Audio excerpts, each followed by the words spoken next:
Right, guys, still hunting for the leak, so I removed this is because the main thing that I was looking for is the cylinder head.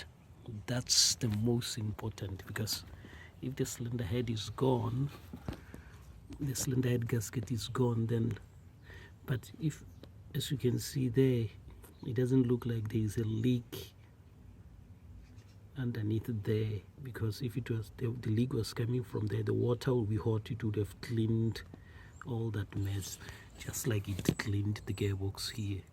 So I think it's one of the pipes that is leaking. So I have to, look at the pipes.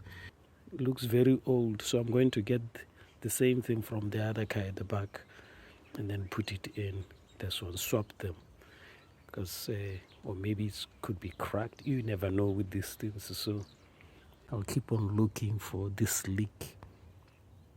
If I can find it, oh, what a relief. But so far I don't think it's the cylinder head, so I'll start putting things together. I've cleaned the EGR and I'll start putting it back in.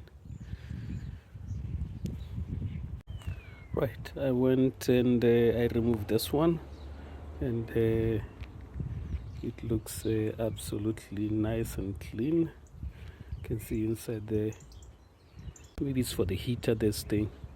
It's in pristine condition compared to this one, so I'll put this one on one side and then put this one and start putting things back together. So hopefully it'll work, we'll see. This is how it looks like in the back of the engine. So as you can see there, you can see a mess straight away. So let me just turn the camera this way.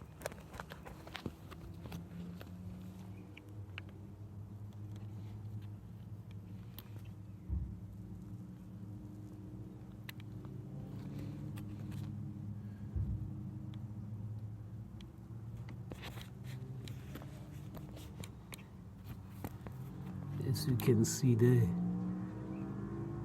that's the mess we have to clean. All this, it's like rocks. It's so solid, and it goes all the way inside the engine.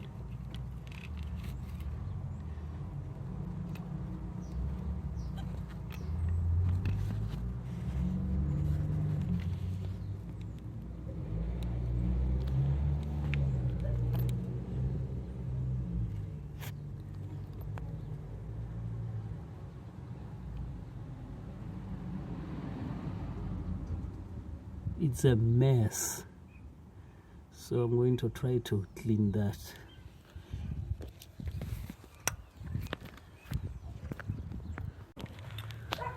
Well guys, this is the best I can do. As you can see, it's still messy, and this is just here in the front, to be honest.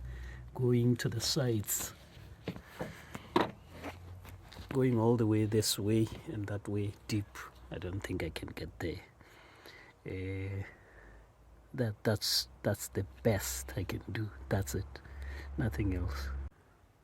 I'm going to start putting everything together now. I'm going to get the EGR, put it back here, put that vacuum, connect the pipes, and then put this. I haven't put it, I'll put it last because I need space. All right, so I'm getting the EGR. Here's the EGR, clean, ready to go in. All right, and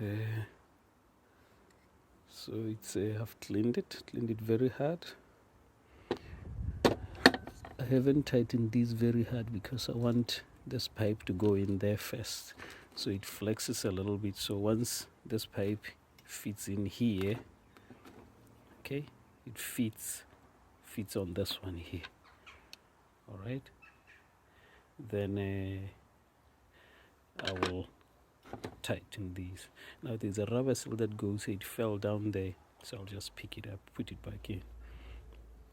The exhaust emissions comes here, through here, into this, get cooled, and then it comes out here into the engine.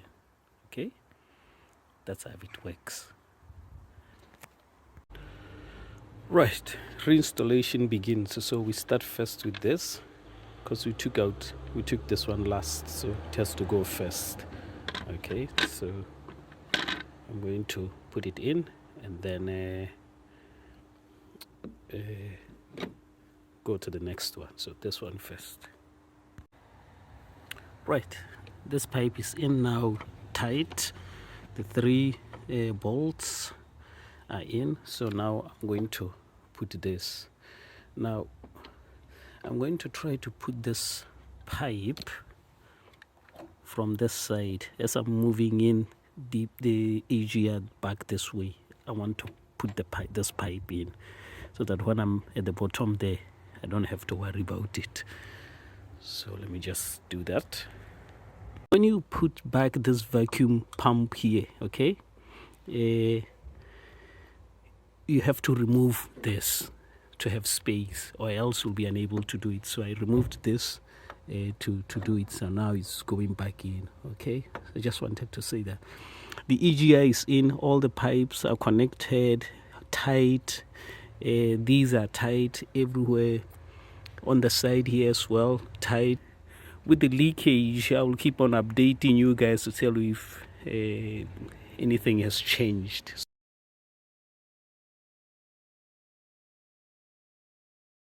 Right, here you have it, guys. I'm going to be a little bit loud because the engine is running. So I've finished putting everything back on and test driven the car. Drives very, very nice because now the air can easily go into the engine.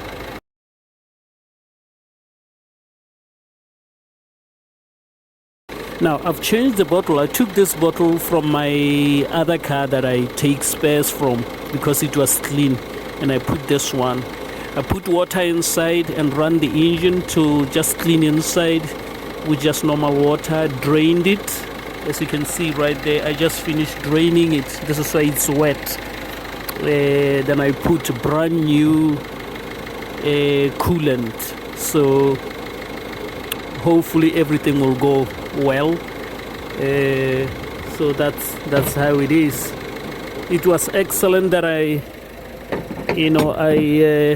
removed that thing to clean it, because now I have very good hope on this engine. So I'm looking forward to running it for more mileages. Okay, now at the back there, we're still looking for a leak. So far we haven't seen anything yet, but I'll keep updating you.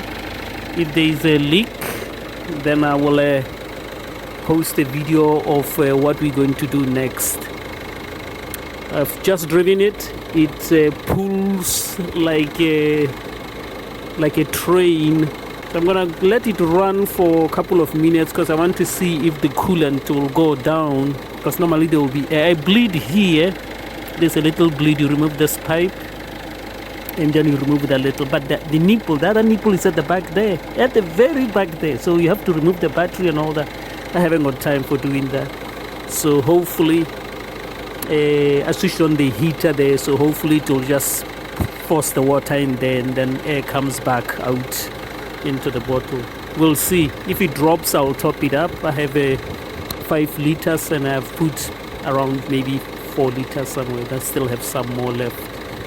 Okay, so any questions about this, just comment below. Then if you have issues, we can discuss.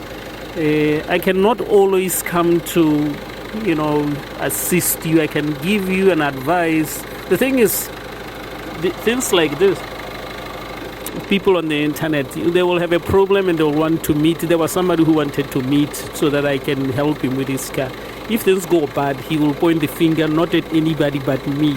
I fear that. This is why I'm not a mechanic, just a DIY. So if you have issues, I can give advices, but nothing is guaranteed. If it's my stuff, this is why I always say, if it's my stuff, I don't care. I can take shortcuts, I can put things the way I want, the way I feel I'm happy with, because this is my car. I'm responsible for it. Okay, I'm not gonna blame anyone when something goes wrong. I'll only blame myself. So that's how it is. So this is why, if you have issues, I can help by commenting and all that, but to meet up and I don't think I'm comfortable with that, folks. I can give you the tools. If you are in Stock-on-Trent and you need tools, I can give you tools, and then that's how it is. You know, if you want to try DIY, I started as a novice, knowing nothing, you know, with an insignia, removing the gearbox. I knew nothing. I didn't even have tools, but I put my head to it and I got it done, you know. I got it done. Okay, guys, thank you very much for watching and for liking the videos and subscribing. That is awesome. It encourages me to do this. Right now I have 1,700 subscribers. Brilliant. Take care, guys. See you later.